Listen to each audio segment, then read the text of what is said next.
What's up, guys? I'm Uncle Freedom, coming to you on a glorious and well-deserved day off. How's it going? First things first, y'all, like, subscribe, share, tell a friend. That, after all, is how we defeat the algorithm and push more 2A content out to the masses. I would also like to take a moment and thank two people specifically, one of which being outlastsupply.com. My friends over there have curated an amazing online retail space in which they sell everything from your preparedness needs to shelf-stable food to, if you were to, I don't know, search for personal defense, you would probably find what you're looking for there. outlastsupply.com. They allow me to do what I do. Also, a huge shout out goes to my patrons at Patreon. You guys are awesome. You are. They also see stuff you'll never see here, much like a video that went live, I believe it was on Sunday as I filmed this. So today we're going to talk about pistol bullets, right? This is kind of a part of the Ultimate Concealed Carry Guide, but it is not. This is me relaying my deep-seated love affair with all things that are ballistic science over to you, in an effort to help you understand some of what I do, or why I do it, or why I may tell you something is awful. This is actually a direct correlation of the fact that I have literally witnessed in the last 2 weeks people commenting on a very old video of mine on top 10 no-go ammunition, defending things like Civil Defense from Liberty Ammunition or the G2 RIP or one of these other not great options for this. And I think a lot of this is not necessarily the fact that the ammo itself is bad. It's because there is a very low understanding bar when it comes to bullets, like the actual part of the round that does the work we're trying to get it to do. Not understanding how or why those things work or designed the way they are, or why I say things like, okay, dude, 20 grains is not enough, right? That is all a part of actually how bullet construction is done, and you get the actual counterpoint that is the bullets do the work we want them to do. So ammo itself, like handgun ammo, this is a handgun ammo video. There is a rifle one coming. We're going to talk mainly about the AR-15 and 5.56 in that one, but ammo is made up of 4 completely separate components that, when formed together, we actually get a cartridge. First and foremost for that is brass, right? So this is a piece of the Shell-Tech Shell Shock hybrid stuff. It's super nice. I got a whole bunch of this in to do some load development, right? So this is nothing more than a pressure containment device. What it really is it is the thing that holds everything together. So we have the brass. In the bottom, in the head space of that brass, you will insert a pistol primer, which is what ignites the powder, which is stored inside of the pressure containment device. And then we're going to seat on top of that the thing that does the work, which is the projectile or the bullet itself. Now, the brass, powder, and primer do matter. They matter a whole lot more if you're a hand loader, because you're tailoring something to achieve a specific goal. If you're buying your ammo off the shelf, brass, primer, and powder don't matter to you at all. You don't need to know anything about them other than the fact that they exist and they were put in there, and you're not going to get a SWIP. What you really care about, though, is the projectile and the bullet, and selecting a bullet that does what we want it to do when we want it to do it at the level in which we are asking it to do its job. There are really 4 categories of bullets when we look at handgun ammunition. There is technically a 5th, but it really only applies when we start stepping up to stuff in that 357 Magnum 10mm world. And those are target ammunition. So that is your full metal jacket ammunition. That is wad cutters if you're shooting a revolver. You have match ammunition, which is an actual thing. Staccato has an entire match line. There are a lot of companies that do it. Hornady specifically created this bullet. This is known as the HAP, or the Hornady Action Pistol Round.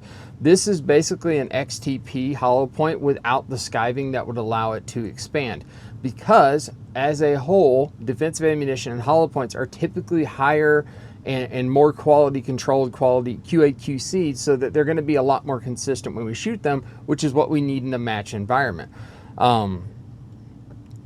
Then you're going to have something known as frangible ammunition. Frangible ammunition has gone by a lot of different names. There is like a version of it from Federal in a green box. Frangible ammunition is typically used for shoot houses where a high ricochet probability exists, or for shooting steel at closer range so you don't get a bunch of fragment. They're typically a copper and polymer matrix that is compressed really, really tightly, and it just turns to dust when it hits a harder object.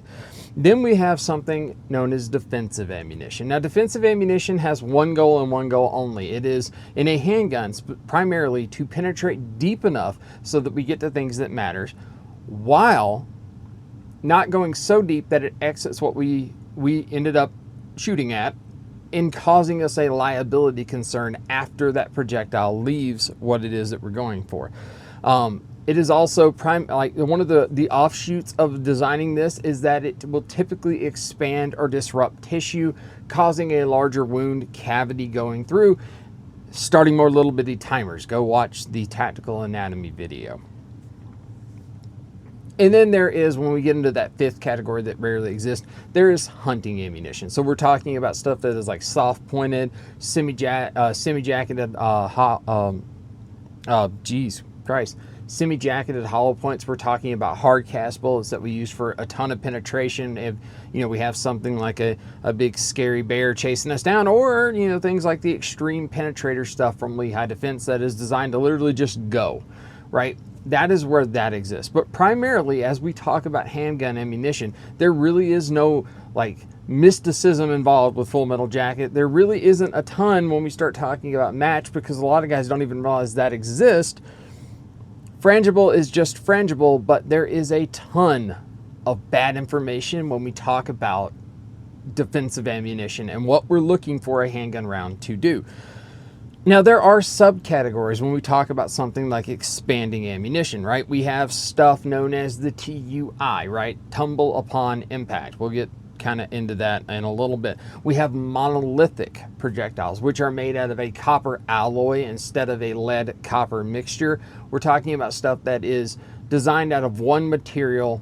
It would be known as a green bullet, but they're usually exceptionally more tough compared to a standard copper and lead projectile.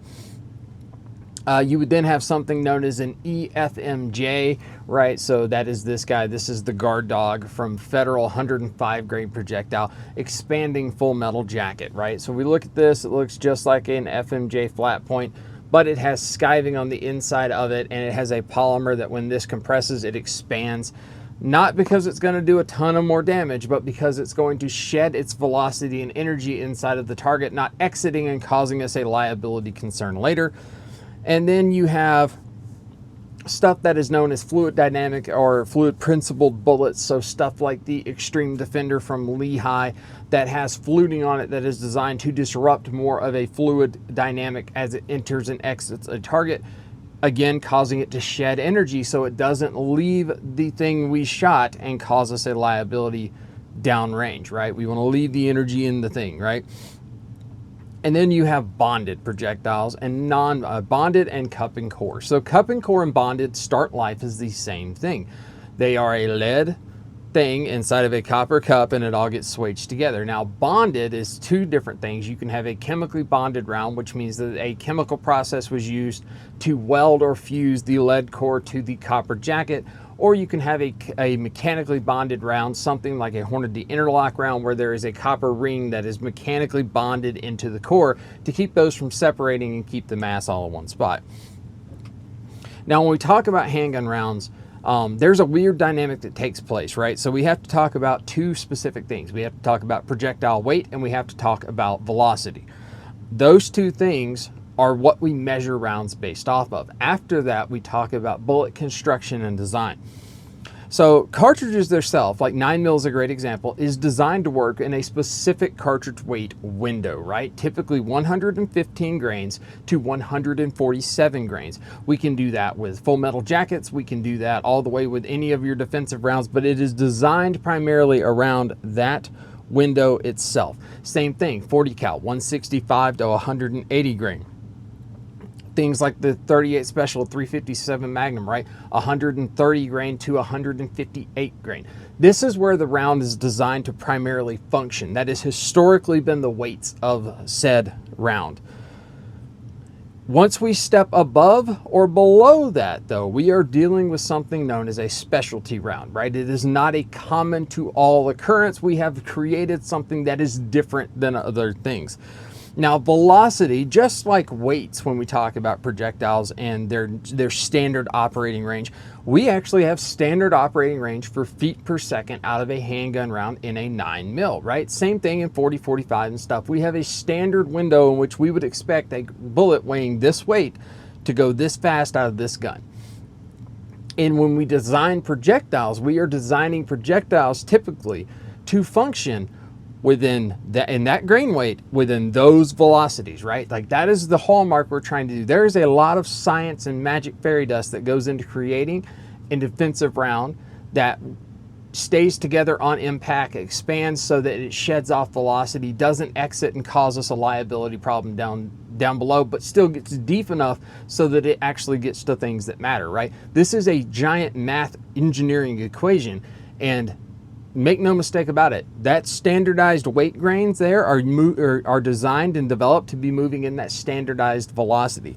Now, if we looked at what those velocities are for 115 grain on a 9mm, we're talking usually between 1200 and 1250 feet per second, 124 between 11 and 1150, and 147 somewhere between 9-ish to 1,000 depending on who loaded it. But that's where they function optimally at.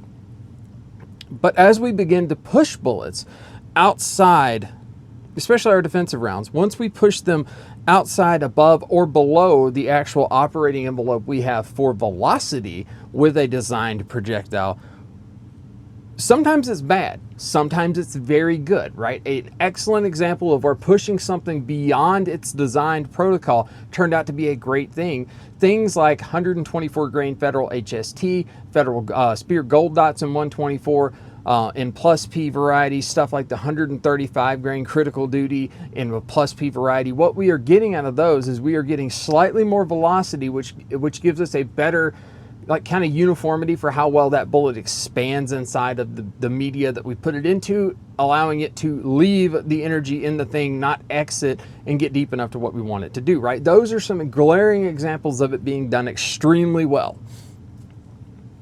However, while that does achieve better expansion, typically very good penetration levels, it runs the gun a lot better because it is a slightly hotter round. If we do something like push a 147 grain XTP, which is what this is, and we shove this guy out of a gun at a higher rate than what it's really designed to do, we start shearing things off like petals and making it into a full metal jacket slug. We can also, if we go too slow with something like that 147, it will never actually expand the way it's supposed to, and something traveling at 750 feet per second suddenly finds its way through an entire target and impacts and injures someone else, increasing our liability. If y'all haven't caught a trend here, when we talk about defensive handgun ammunition, limiting our liability is the reason bullets expand. It is not because it does more damage.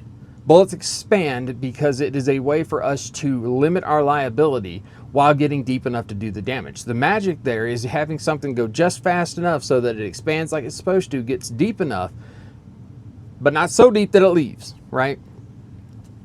But we push things too slow, we run the risk of them not actually performing as they will. This is an area where we put things like 147 grain jacketed hollow point in these little tiny barreled, like itty bitty micro nines, and they don't do their job because they're not going fast enough to actually initiate expansion. So yeah, you just full metal jacketed a guy, right? Same thing, hand loaders get a little crazy, take that 147 grain because of a little bit of speed, a lot of speed is better, right? We're gonna ramp that thing up. I've shot them as high as like 1290, and they will peel the pedals off, turn into a full metal jacket, and punch straight through anything and everything you've put in its way. There is a line, and the balancing act that we're hunting for as people that are selecting ammo is that line, right? We want stuff that does what it's supposed to do optimally every time and limits our liability. And in order for you to figure that out, you have to be able to understand some of why ammo is the way it is and why some ammo is just flat a joke. So what about if we step outside of our weight norms in a handgun, right? I told you in a 9mm specifically, we were looking between 115 and 147 grain. If we step out of those weight norms, again, we're usually achieving something in a specialty realm, right? The lighter end of this is where we see the crazy extremes take place, and it's a lot more common for you to see them done there. And the heavier rounds we see are typically designed more around a pistol caliber carbine or to be shot specifically suppressed, right? We can see weights on the heavier range as high as 165 grain for a 9mm that will feed and chamber in your standard Glock pistol. And if you're running suppressed, it's going to be very quiet, right? Because that is kind of how it's designed. Now, lighter for caliber, though, that is where things get wild. Lighter is where we tend to be extreme, like just extreme, right? This is typically where we will find the bulk of gimmick ammunition that exists, or I should say gimmick non-functioning as intended or for a defensive purpose ammunition. It is dependent upon extremely high velocities for the caliber itself, combined with usually an explosively fragmenting bullet design that actually has insanely ineffective terminal ballistics, right? This is Liberty Defense Civil, or Liberty Ammunition Civil Defense. This is G2 RIP, right? Those are dependent upon the fact that you as a consumer know very little about how bullets do their job inside of an intended target, and you are looking at it, but it's faster and it's got more foot-pounds of energy. Again, I said this in another video, Tactical Anatomy. Foot-pounds of energy is a comparative tool. It is not actually a thing we care about with handguns, right? Yes, I can look at something on its face and say, man, it's got like 600 foot-pounds of energy, and this one's got 300 foot-pounds of energy. The problem is they are counting on the fact that you don't know any better to go, man, but 600 is more than 300, so we're going to get the 600. And what you get is a round that is really ineffective terminally on something. And I've heard the anecdotes, yeah, my buddy got shot in the leg, it was a range accident, and he'll tell you it hurt, right? No, like it hurts being shot by a pellet gun. Nobody wants to stand there and take that. I don't care that it hurts. I care that it gets deep enough to impact things that matter and not so deep that it exits and causes me liability on the other side. So, I'm going to lay this out for you, like Barney style, right? Mass equals penetration. Solid construction equals penetration. What was the number one criteria for a handgun defensive round class? Penetration, right? After we lose, after we lose the already kind of like marginal terminal effects that are a pistol caliber terminal ballistic, right? Nobody is arguing the fact that pistols are inherently bad at stopping threats. They poke holes in things, right? The goal of expanding ammunition is to not poke a hole in a thing behind the thing you put a hole into, right?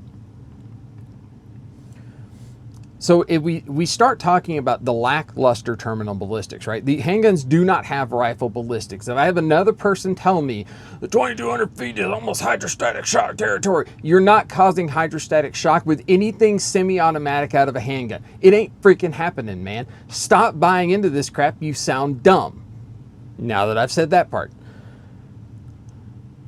The only thing we see with bullets that are moving really fast that don't have mass and a good construction is we have something that looks really cool in clear ballistics gel but doesn't function in an actual human being. Again, RIP or civil defense, right? They're the two biggest culprits of that. I don't know anybody that can tell me what the terminal wound cavity in an actual physical thing is from RIP, but they can all tell me that it looks like this cool thing and the trocar points do this in clear ballistics, because that's what they use to reel you in and make you think it was a good idea, right? The argument I have heard for civil defense over and over again, yeah, it'll go through a 3A vest, right? And like the base of that thing that made it weighs like 14 grains, bro. It's not even it's not even half the weight of a 22 long rifle, and nobody's gonna stand here with me and argue the fact that a 22 long rifle is an optimum self-defense round. So you're talking about something at less than half the weight of something we all consider to not be optimal. And just because it can work doesn't mean it will work all the freaking time. Again, mass equals penetration, solid bullet construction equals penetration. If you're gonna push stuff fast, it's gotta have really good like bullet construction. It just is. If you're not going to make it expand, it's got to weigh enough to get where it's going. So there are exceptional examples of extremely light for caliber, hyper fast freaking rounds that utilize an extremely good bullet construction and design in good materials. This is allowing for much higher velocity than you would normally find in a 9mm round, while maintaining solid penetration in the depth that we would expect to see in ballistics gel, because again, humans aren't made of ballistics gel, so 16 inches of penetration in ballistics gel is not 16 inches of penetration in a bipedal predator that's trying to kill you. It's not. They're not a one-to-one. Again, stop parroting stuff like that. You sound dumb. So things like the 90 grain Extreme Defender from Lehigh, right? Like, I am a huge fan of that projectile. You know why? Because I've shot it through every barrier and I've seen it shot into real calibrated ordnance gel after it hit a barrier, and it's done exceptionally well for penetration every time, and it creates a wound cavity on par with any expanding ammunition you're going to see. But I saw this thing and the wound cavity was super big. That is not what happens in the human body, right? Human tissue is extremely elastic, right? It stretches out and it goes back in. When we fire something like a high velocity rifle round, yes, the shock that comes off of that does tear and damage organs and tissue and stuff and cause collateral damage that is not a part of the actual wound track of the rifle bullet. We ain't doing that with a handgun. Again, stop parroting crap you don't understand because you sound dumb. The 90 grain stuff like the tumble upon impact from Fort Scott, it actually does pretty well. It is designed in such a way that it sheds enough velocity so it doesn't exit, right? Outside of that, it is effectively a really fancy full metal jacket round. But the Extreme Defender's very, very, very good. So designs like that are non-expanding and don't fragment, that get good penetration, equal better wounding characteristics because they are traveling at a higher velocity, and we're getting less recoil at the expense of a lot more muzzle blast, right? So there is no magic sauce, pixie dust, or anything, or a altered physics realm that we're going to exist in where things like there is no free lunch don't exist, right? Like there is an equal and opposite reaction for every action, right? The reason when you shoot a 90 grain Extreme Defender or a 50 grain Liberty ammunition civil defense that it feels like there is very little recoil is because you're firing a 50 grain projectile out of a gun. It is very, very, very light recoiling. There is a crap ton of muzzle blast, right? FN57. Metric shitload of muzzle blast, right? Tiny little bullet, right? You see where I'm going, right? 5.56 is extremely loud with very, very, very mild recoil. Why?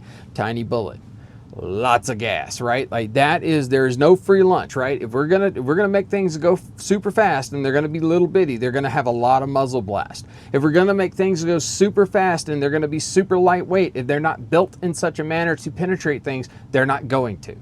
If we push something super heavy out of a gun with a marginal powder charge, there is a better likelihood that it is going to go deep enough to get where it needs to go.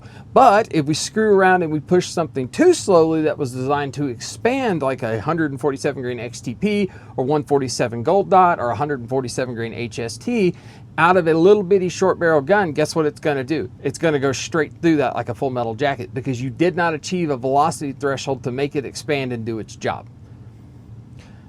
We can only do so much on the ammo side. You have to put that ammo into a gun that optimizes its performance, right? Like that is bar none, you have to do it. There is no, it works in everything. I have said this about Critical Duty, right? My favorite round, I am an advocate for that round. It is good. It is really good. But I tell people, if you're shooting something like a Glock 26 or a 43X, you need the 124 grain variety because that round was specifically designed to achieve all barrier protocols and penetration from a shorter barrel. If you're shooting something Glock 19 or above, you need 135 grain because it is designed to shoot better out of that platform to achieve optimal penetration and everything we want that freaking round to do, even through barriers.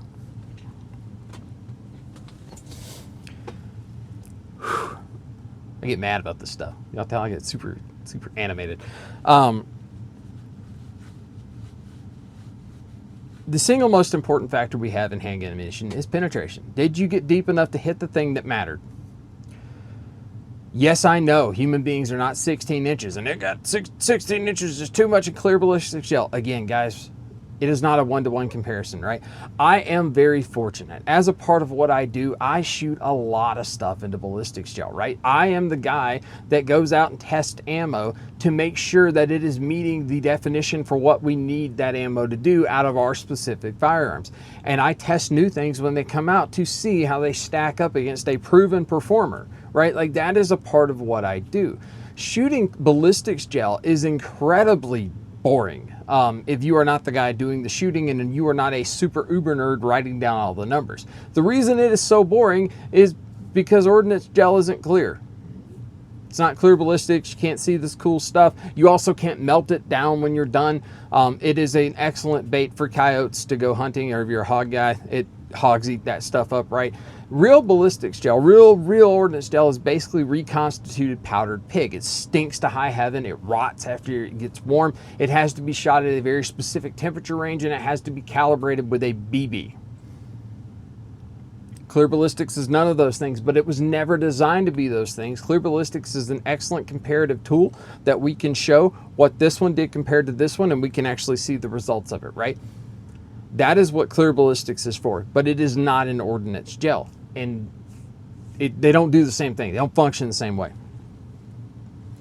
So there are things that can ruin a handgun round, right? Going too fast, going too slow, being too light, and being badly designed, right? Being too heavy is never really much of an issue, provided that the bullet has a design in which that it does good work. A great example of this, right? And it's the reason I say there's no ballpark real answer for everything, right? Let's say we are a snub nose revolver fan, right? In 38 special, and you have a snubby revolver, right? You have a little detective special, and that's going to be your underwear gun. Here's the thing. There is very little ammunition for that gun that will do what you need it to do as exceptionally well and as consistently as a 148 grain hollow based wad cutter. Yes, this is a target round. The wad cutter states for the fact that it would cut a wad of paper out during a bullseye competition, making the target easier to score. But it is an exceptionally good defensive round if you're shooting out of a little snub-nosed revolver. What if we're shooting a Glock 45 or a Glock 19? I like 135 grain critical duty plus P. However, 124 gold dot, 124 HST plus P, they're going to do their job and they're really good. 90 grain extreme defenders do their job and they're really good. You have to be careful in this game because what works for one does not work for all. There are some amazing monolithic projectiles that exist out there. The Barnes TAC XP bullet, right? You can get a 115 grain solid copper bullet that is going to expand and do its job, and it's going to do it very well. It's going to be very tough. It's going to hold up. The problem with that round is it typically is being pushed faster. And this is where we see that issue of there is such a thing as too fast. If we push that bullet just slightly too fast, trying to get too much out of it, it expands too quickly and limits our penetration into the 8-inch territory into real ballistics gel. And that's just not deep enough to get to where you need to go. So for people that wonder how we come up with our distances for what's optimal, right? So back in the day, there was the Miami shootout. One of the first rounds fired in that shootout at the bad guy transversed his arm, hit his chest cavity, and stopped about that far from his heart, thus letting him kill more people and continue on his damage. It just simply did not go deep enough. And that is where we developed the protocol for how deep things needed to get to in ballistics gel to mimic what we needed to see on a real target. If you get really deep into the terminal ballistics handgun world, you will discover that what's old is new again, and there is very little under the sun that we have not tried at some point. You will also learn that 95% of the marketing BS that you read when it comes to this stuff is simply that. It is marketing BS designed to get people that don't test this stuff as a part of their normal life to buy into something that may be okay, but odds are it's just a marketing hype. There is a reason that the humble 148 grain hollow base wad cutter is the standard in a snub nose revolver. It is still the standard because it works. There is a reason that critical duty is what it is. It is extremely highly tested and it does its job every time. HST. I don't like 147 grain HST. They have been unreliable in expansion and they are hypersensitive to barrel length stuff. This world, if you just understand the fact that your bullet has to get deep enough to go where it's get where it's going, with enough energy, but not so much that it exits the target. And you understand that terminal ballistics from a handgun are akin to poking a hole. Now somebody's going to hear that and immediately say, well, Freedom says it's just poking a hole, then why can't I carry full metal jacket? The military's been doing it right.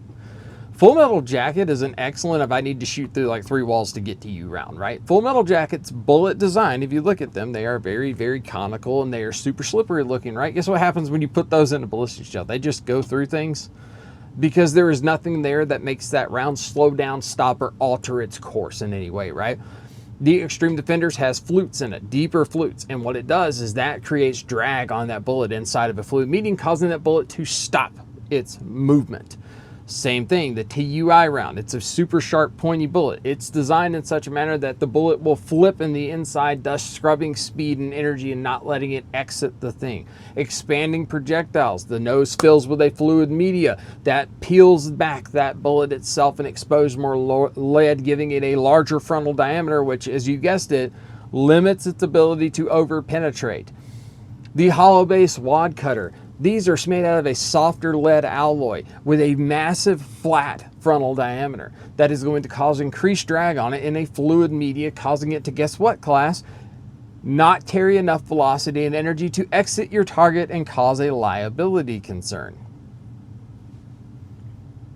You now know more if you've watched this video than about 98% of the people that shoot handguns and tout self-defense and concealed carry. You're welcome.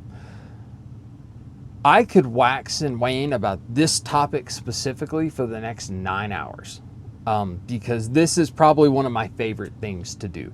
I love ballistics. There are some things that just work, and then there are some things that are very dependent on the fact that you don't know about it to make them work. I'm looking at you, civil defense. I'm looking at you, R.I.P. I'm looking at you, external hollow point. I'm looking at you. Oh God, Chuck Haggard had one on his, and I can't remember what it said, but it basically touted the round as being explosive. Don't buy gimmicks, guys. Buy proven performers. Ranger T is a proven performer. High Shock is a proven performer. Hollow base wad cutters, proven performers. Critical Duty, proven performer. HST, proven performer. XTP, pretty decent performer, depending on the gun. That's one of those things, man. Like, I can't blanket say that one works, man, because it doesn't work in every gun. There are good options that exist, no matter your caliber. And as long as you are taking into consideration the most important metric, which is penetration deep enough to get to what we need to get to, and you understand that there is an operational speed envelope that bullets in that weight class are designed to work in. And unless it's some magical new thing that they changed the antimony content of that lead bullet in, you pushing that whatever weight at like butt naked speeds is bad, and it's not going to do its job. There is a reason you don't see people that would be called upon or find themselves in situations where shooting people is a part of their job. There's a reason you don't see them carrying civil defense or R.I.P. And that is simply because on its face, it seems like a good idea. Any ballistic knowledge whatsoever, and you realize that it is too light, too thinly constructed, moving too fast for it to ever get to where it needs to go and to do the damage you need it to do. It's a fact. It's science, man. Like, that is legit what it is. It is knowing that basic speed window that things operate in and the basic weights at which you see those things at, And barring some structural component that makes that bullet different, like an Extreme Defender, don't buy into this crap. Buy real stuff that's going to work. If you have questions, please email me. You guys know where to find me over on my website, violentalgebra.com. Email me there if you have questions about your ammo. I'll be glad to help. There is a top 10 go and no-go ammo new variant coming up very, very soon. Stay tuned, guys, because the next one of these is on rifle bullets, specifically 5.56. There's a lot of info. There's like way more info than this one. I can break this one down pretty Barney style, but in the 5.56, dude, I've got stuff as light as 32 grains and as high as 85 grains, and I can fire them out of a semi-automatic AR with zero modifications to the platform. Oh yeah, I love that. You guys are going to love that one. I might have to do a part 1 and part 2 because that might be too long to upload in one video or too long to make you guys sit through. Either way, guys, I am Uncle Freedom. Thanks so much for hanging out with me today. Take care of yourself. Take care of each other. And until next time, I'll see you later.